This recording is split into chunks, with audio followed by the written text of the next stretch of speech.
tasu.lspacepakhtosarayast nori kisi.lspace.com.au/pakhtosakhawauri.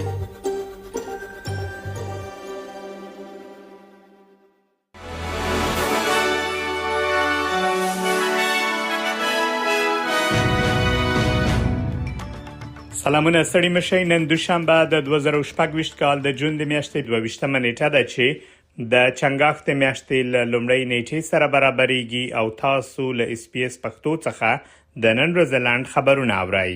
منځګړي هیوادونه پاکستان او قطر وایي چې امریکا او ایران په سویس کې د لوړې کچې خبرو اترو په لومړۍ ورځ د پام وړ مثبت پرمختګ کړی دی.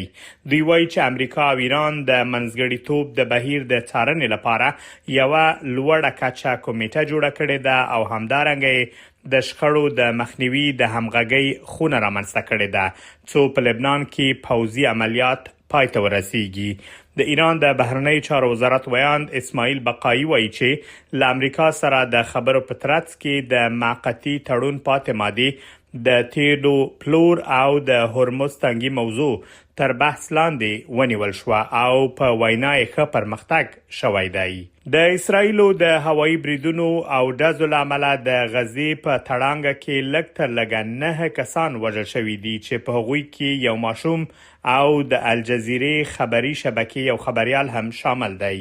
د روغتيایي چارواکو په وینا د غزې ښار د صبرا په سیمه کې د اپارتمانونو پر یوې ودانۍ د هوایي برید له امله 4 فلسطینیان وژل شوي دي. د اسرایلو پوځ ویلي چې هدف یې یو وسلوال و خو نور جزئیات یې ندي ورکړي. نور مرګ ژوبلې د بیت لاهیا، خان یونس او د البرج د کډوالو په کمپ کې هم راپور شوي دي.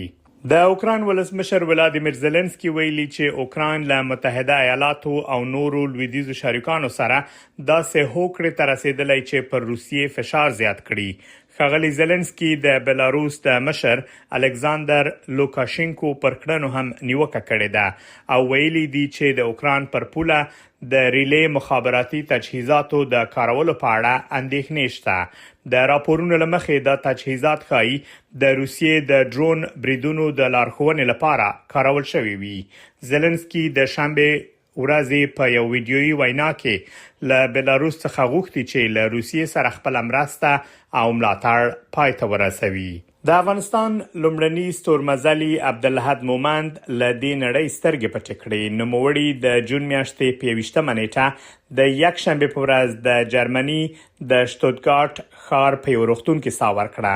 د راپورونو له مخې ښاغلی مومند د مړینې پر مهال 80 کلن و او له څه مودې راهیسې د سرطان له ناروغۍ سره مبارزه کوله. عبدالحد مومند د افغانستان په تاریخ کې ځانګړی ځای لري ځکه نوموړی په 1988 کال کې لومړنی افغان و چې فضا ته سفر وکړ. هغه د خپل فضایي ماموریت پر مهال په فضایي تمځي کې 9 ورځې تیرې کړې. یو شمېر افغانان غوښتنه لري ترڅو د هغه مړی په افغانستان کې خاورو ته وسپارل شي. دا و د نن ورځې لاند خبرونه چې ما مجيب منیب تاسو ته وړاندې کړل. تر بیا ښه وخت ولرئ.